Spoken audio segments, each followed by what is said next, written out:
como, por exemplo, a do Jefferson, né? Que ele fala sobre... Cadê o Jefferson? Ali, o Jefferson. Ele resgata um momento importante da política brasileira, que foi justamente a transição entre os dois momentos, né? Lula e Dilma, e ele reforça, acho que, um ponto importante que, de certa forma, foi uma das grandes diferenças entre os dois governos. Ou seja, a habilidade política do governo anterior e a questão da grande capacidade técnica, porque ela, bem ou mal, a atual presidente, ela fez parte de ministérios de muita representatividade e de poder dentro do governo, né, como foi o caso da atual presidente. Né, e aí a gente percebe que os dois momentos, do ponto de vista econômico, ele também se destoam muito, né, principalmente levando em consideração o momento econômico Lula, em que a gente teve primeiro iniciou-se, né, lá no início lá do próprio governo, ele acabou lidando com alguns problemas que já foram comentados, acho que tanto da minha parte como também do Toninho, de se defrontar com um mercado muito liberal. Né, tanto que lá no início do governo Lula ele teve que fazer a chamada Carta aos Brasileiros. Não sei se todos vocês lembram dessa carta, porque todos os indicadores macroeconômicos estavam praticamente desfavoráveis para o início de governo desde então. Né? Seja a questão do dólar, seja a questão da própria inflação, quer dizer, todos estavam praticamente mostrando um cenário extremamente adverso para o governo já naquela ocasião, no início de 2003. E a partir desse instrumento, e após uma tomada de decisões do ponto de vista de condução de política macroeconômica, o governo deslanchou. Seja do ponto de vista de geração de emprego, seja do ponto de vista de crescimento econômico, mesmo diante, né, da crise que ocorreu em 2008 em nível mundial. Isso abalou, evidentemente, todos os países, e o Brasil não ficou de fora. Né, foi tomada uma decisão naquela ocasião, principalmente a partir de 2009, das chamadas políticas anticíclicas, né, em que o governo intensificou a sua política creditícia, intensificou a sua política voltada para a questão fiscal, que foi a desoneração da folha de pagamento e também a redução de alguns tributos, todas elas com características para tentar dinamizar aquele componente importante do PIB, mais de 60%, que é chamado consumo das famílias. Então, isso tudo ele acabou, naquele governo, né, do anterior governo, proporcionando, né, toda uma conquista, do ponto de vista econômico e social, que acaba, né, sendo colocada em xeque nesse momento. Né, e por isso acho que a importância da questão da chamada junção em termos de uma melhor governabilidade, sob o aspecto de que grande parte dessas conquistas que estão sendo obtidas, ou pelo menos manutenção de algumas delas no Congresso, ela possa, de fato, se verificar conforme o Toninho reforçou muito bem. Quando você menciona que os impactos políticos têm impacto econômico, você tem toda a razão.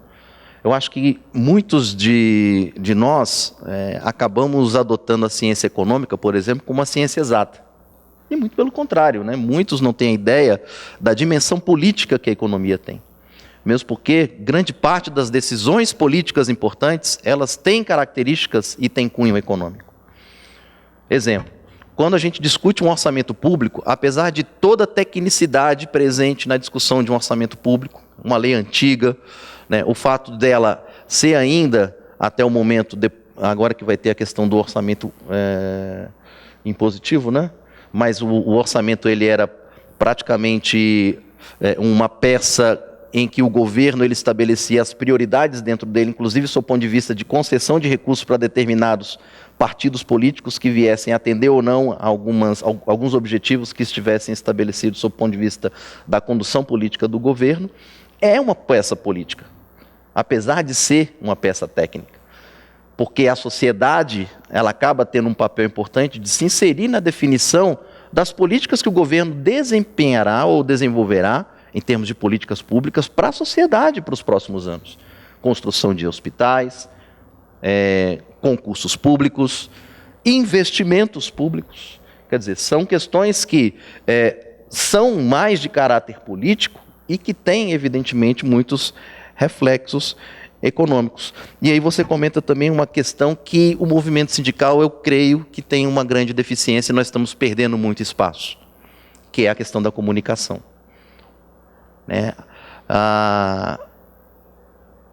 Não estou entrando no mérito da credibilidade das informações, a forma como ela é passada, se elas são autênticas, ou, e aí eu reforço a necessidade de que elas realmente sejam necessariamente vistas com o propósito de ver se essas informações são verídicas ou não, mas a quantidade de informações que hoje se propaga por meio dos telefones celulares é imensa. E muitas delas para denegrir imagens de governo, para denegrir determinadas informações que estão sendo discutidas sob o ponto de vista político e econômico. Quer dizer, então a gente acaba perdendo um certo espaço que o outro lado, não sei de que forma nós poderíamos atribuir a quem isso está beneficiando de forma mais evidente, mas que a gente está perdendo esse espaço, nós estamos. O movimento sindical, infelizmente, tem perdido um espaço em termos de comunicação, porque nós estamos lidando, e você salienta muito bem, ô Jefferson, que as instituições privadas hoje, elas não discutem muito política. As instituições privadas, elas não estão preocupadas muito com formar o cidadão. Você tem cadeiras hoje em universidades, até públicas e principalmente nas instituições privadas, que não impulsionam as pessoas, os estudantes, a se formarem mais em cidadão, a terem um comportamento mais político, a terem um comportamento menos Wikipédia e mais biblioteca. As pessoas hoje estão se limitando a consultar os Googles da vida. Eu não estou criticando, muito pelo contrário, eu acho que tem intensificado ainda mais o processo de pesquisa, isso é muito bom, mas isso tem feito com que o debate fique muito rasteiro e não seja muito aprofundado. E isso passa, as informações vão passando. E as pessoas vão acreditando, dando credibilidade a informações que, de repente, acho que não tem tanta credibilidade assim. E vão formando a opinião das pessoas, o que é ainda mais negativo. As pessoas estão formando opinião a partir de uma comunicação frágil, mas que está sendo efetiva. Está chegando nos lares, está chegando nos nossos telefones, e a gente está perdendo esse espaço.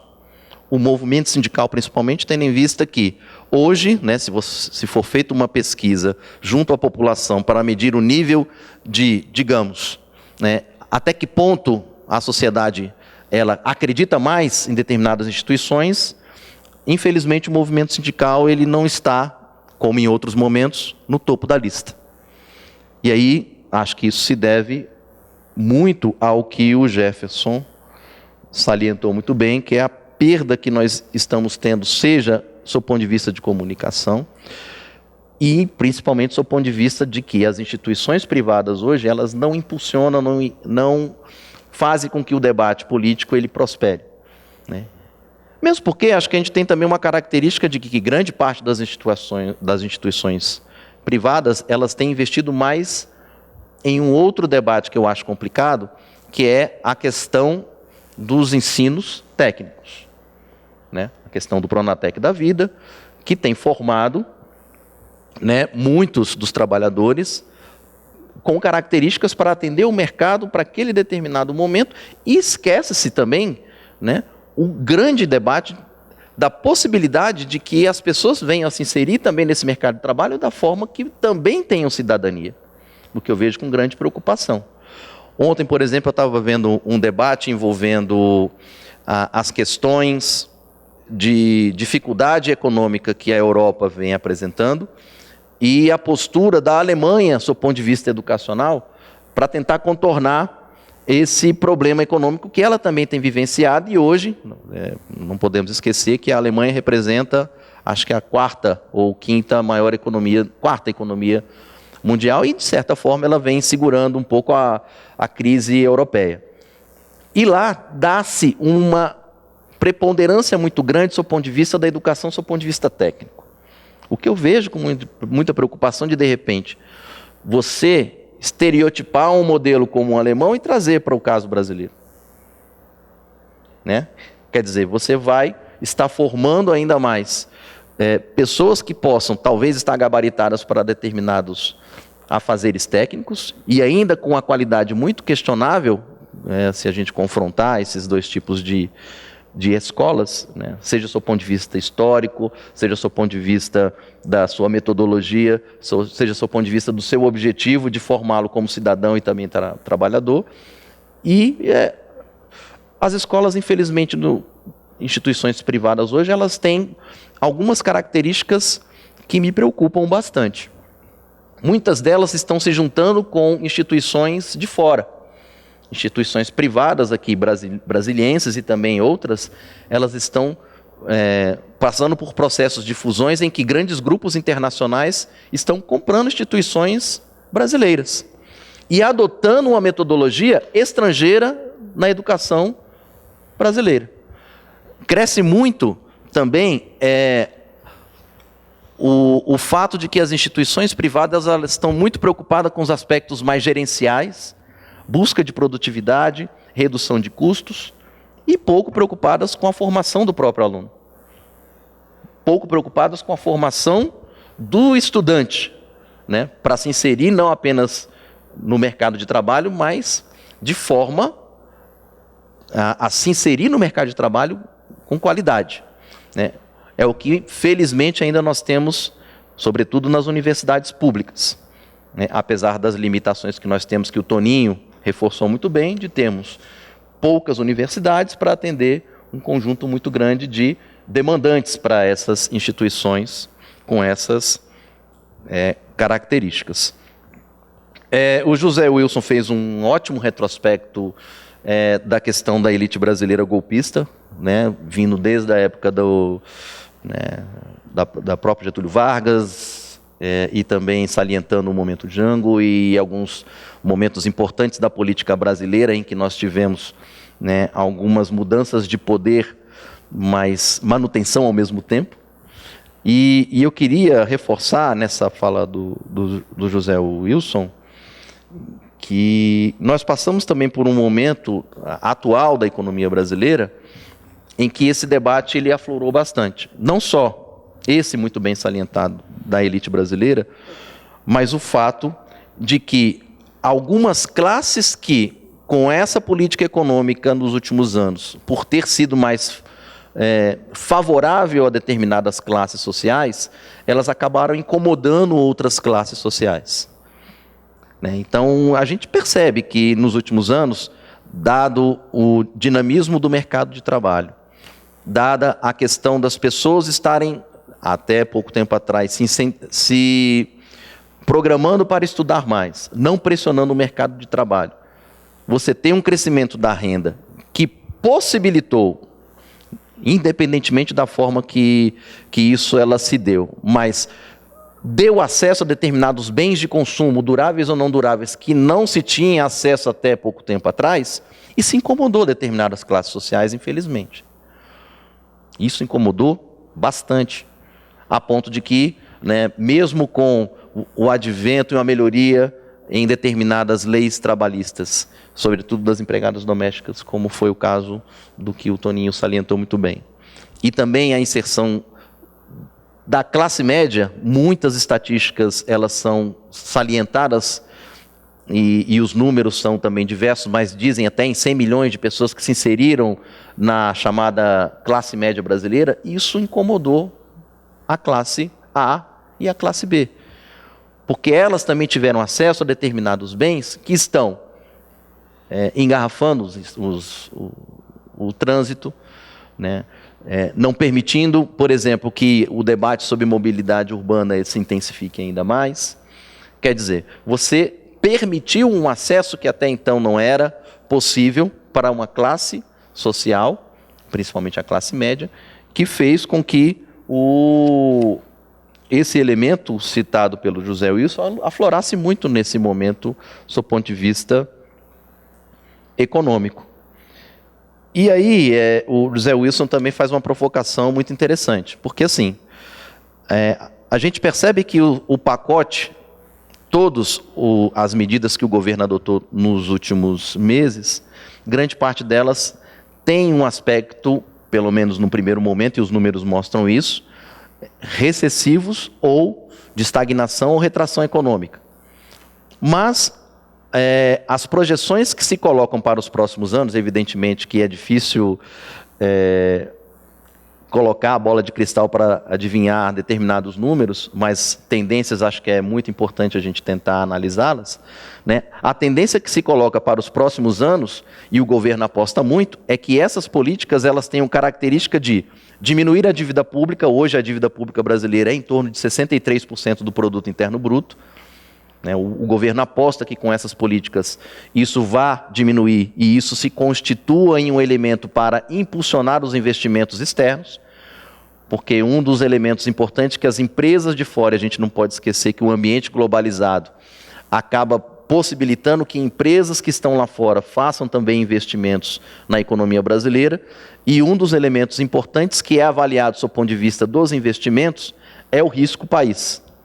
E o risco país leva em consideração alguns desses ingredientes políticos e econômicos que fazem com que as empresas elas pensem e repensem se aquele investimento vai ser feito na Venezuela, na Argentina, no Chile ou no Brasil. Então isso tudo acaba sendo importante, e essas políticas que foram adotadas têm também como uma das suas características dar uma visibilidade maior do país lá fora, como uma tentativa de se manter os principais indicadores macroeconômicos sólidos e com a perspectiva de que esses investimentos, tanto do ponto de vista externo como também interno, eles venham a acontecer. Mas aí esbarra-se justamente, pelo menos nesse primeiro momento, nos indicadores que inibem que determinados projetos que estão engavetados pelas empresas também possam fortalecer as nossas empresas nacionais. Porque quando os mercados eles são muito movidos por expectativas, os agentes econômicos eles são movidos pelo futuro, não só pelo passado, pelo presente, mas também pelo futuro. Mesmo porque a rentabilidade do capital, ou pelo menos quando as empresas elas fazem determinados investimentos, o retorno desses investimentos não é um retorno de 1, 2, 3, 4 anos. Muitos deles são retornos que demoram 10, 15 anos, e isso requer que o cenário macroeconômico seja não tão adverso para que esses projetos possam ser desengavetados, para que esses projetos eles não fiquem apenas no papel. E um dos elementos que acaba inibindo os investimentos nacionais, muitos deles, é o próprio crescimento da inflação. Porque é muito mais cômodo você aplicar no mercado financeiro do que você desengavetar determinados projetos e ter muitos custos vinculados a isso. E a inflação, infelizmente, como nós vimos, pelo menos nesse ano de 2015, ela tem uma perspectiva de ascensão muito grande comparada a outros momentos. Já passa de 9%, e aí eu entro na última questão que foi colocada pelo José Wilson, que é a expectativa das negociações dos bancários. Uma das nossas atuações no âmbito do Diese, a gente atua muito no âmbito das negociações coletivas, e a gente tem participado de alguns processos de negociação recente, seja no setor privado, como também no setor público, sobretudo das negociações envolvendo empresas estatais. E o que a gente tem percebido, sob o ponto de vista econômico, é que no caso claro, eu trouxe ali algumas informações de caráter mais geral, que envolvem todos os setores, indústria, comércio e serviços, e isso é uma sinalização importante de que muitas delas estão repondo a inflação do período, e algumas delas até trabalhando com aumento real, mas não é o caso das negociações que estão ocorrendo no âmbito das empresas públicas. É claro que muitas das negociações dessas empresas, com características delas não dependerem muito de recursos do Tesouro, que é o caso dos Correios e outras que não têm tanta dependência assim, são negociações que estão acontecendo ou estarão prestes a ocorrer. Mas em grande parte delas a gente tem percebido que, no caso das negociações de empresas estatais ou empresas ligadas ao governo federal, elas têm características de estarem repondo a inflação no período e, em alguns casos, estão apresentando propostas de parcelamento dessa inflação. Parcelamento em determinados momentos. Exemplo, né, a inflação de 8,37, que representa a inflação acumulada até abril de 2015, né, um parcelamento, por exemplo, de dar parte da inflação em setembro de 2015 e outra parte em novembro de 2015. Ou seja, a própria inflação sendo parcelada como proposta sendo apresentada em mesa de negociação. E em outros casos, que também reflete um pouco orientações da parte do governo, que negociações de 2 anos. Quer dizer, você negocia principalmente a parte das questões sociais e também os próprios indicadores econômicos por 2 anos. Quer dizer, você tem uma negociação que vai perdurar aí no intervalo de tempo mais diferente do que tradicionalmente o movimento sindical trabalha, que é a questão de negociar na database daquele determinado período. Agora, eu acho que ainda, sob o ponto de vista das expectativas da negociação dos bancários, ela vai esbarrar em uma série de elementos que eu acabei também citando e que estão muito vinculados ao cenário das negociações de uma forma geral, que é o aumento da intransigência do setor patronal. Isso eu acho que vai estar muito evidente também no lado da questão das negociações do setor bancário. E, claro, acho que é um componente que faz parte e a gente tem que intensificar da nossa correlação de forças, que é a questão de incrementarmos ainda mais a participação, né, fazermos debates desse tipo, no sentido de sensibilizar para a importância que se tem, né, de todos esses aspectos que estão aqui colocados, no sentido de mobilizar a categoria em prol das pautas que serão apresentadas e discutidas no campo nas mesas de negociação que ocorrerão aí, com certeza, nos próximos meses. Eu acho que essas seriam algumas das principais impressões em relação às questões colocadas por vocês. E passo aqui para o Toninho fazer as considerações.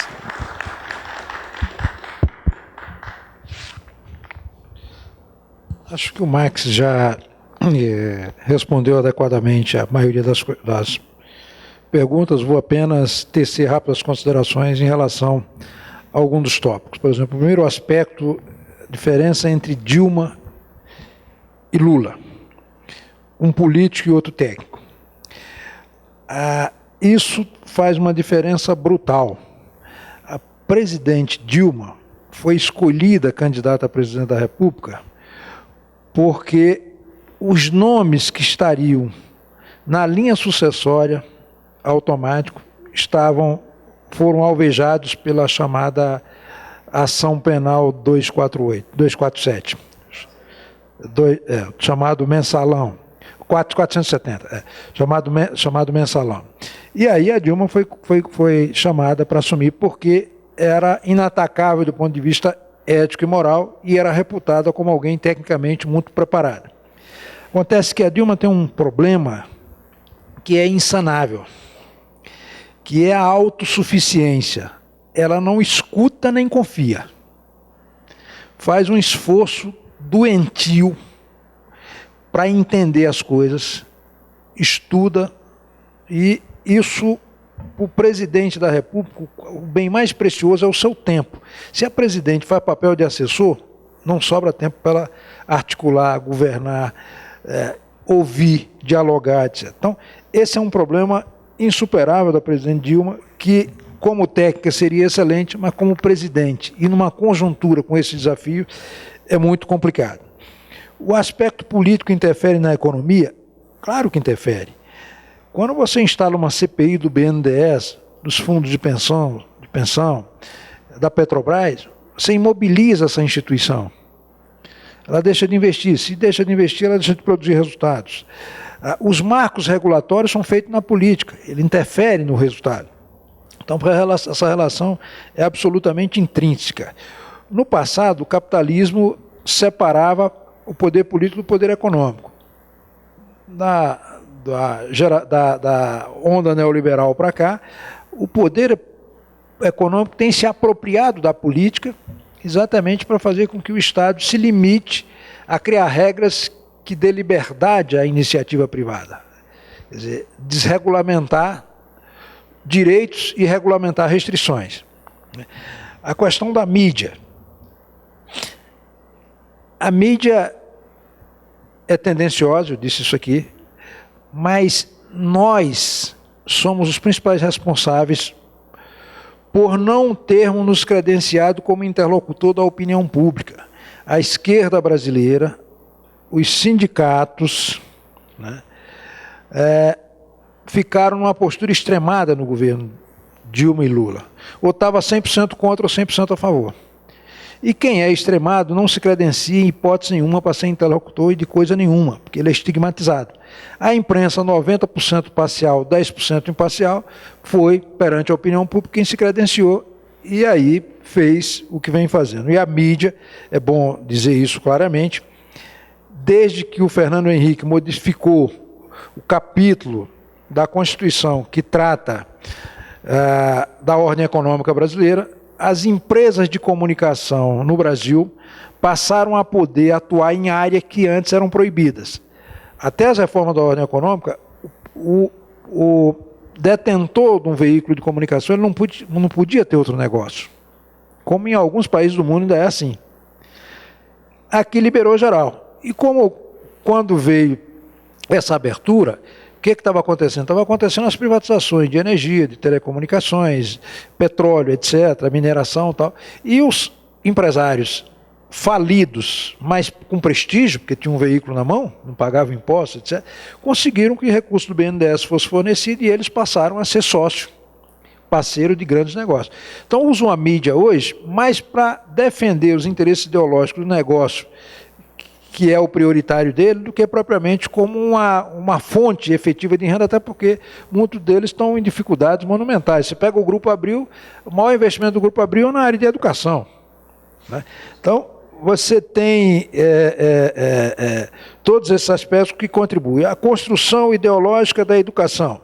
A esquerda cometeu outro erro preconceituoso, que foi quando se termina a ditadura, se elimina as disciplinas OSPB, Educação Moral e Cívica e Estudo de Problema Brasileiro, quando poderia dar a essa disciplina um novo conteúdo voltado para a cidadania, para o interesse nacional e separar a doutrina de segurança nacional. Se criou em seu lugar a disciplina de Sociologia e de Filosofia nas escolas, que não prioriza explicar para a população o que é, o que são, o que faz e como funcionam as instituições.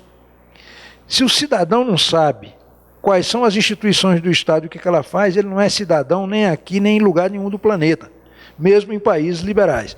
E esse foi o grande erro nosso, que tem que fazer autocrítica. Outro recente, educação profissional. Criamos o Pronatec, forma 7 milhões de pessoas, foi entregue ao Sistema S para fazer a formação. O sujeito vai ser formado lá para competitividade, para o individualismo, para a empregabilidade. Ou seja, ele vai ser o responsável por seu eventual desemprego.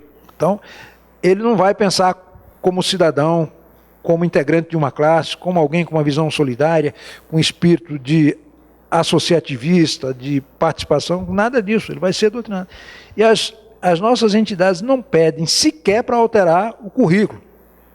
Imagine para se comprometer a ter uma cadeira lá, que tinha que ter uma cadeira do mundo do trabalho lá dentro para explicar que existe trabalho, que existe capital, mas existe trabalho. E o trabalho é quem produz a riqueza, né?